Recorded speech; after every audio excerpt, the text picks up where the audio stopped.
Alright guys, a quick one. Here, I'll detail how to turn on or turn off auto blocker in Samsung.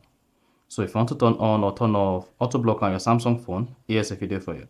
So if you found this, offer informative, please don't forget to like and then subscribe.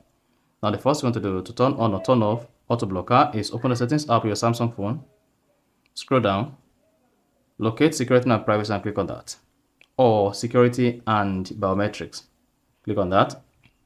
Under the security and biometrics or security and privacy, scroll down, locate auto blocker and click on that. Then here, to turn off auto blocker, toggle this off. Then you should say turn off auto blocker. Then tap the turn off button. Now if you want to turn on auto blocker on your Samsung, just come to where you see auto blocker, turn this on, and then come down to advanced and make sure you turn on messaging, app protection and block software update by USB cable. Once you have these two features turned on alongside auto blocker, then you're good. So that is basically how to turn on or turn off auto blocker in Samsung. So if you found this offer informative, please don't forget to like and then subscribe.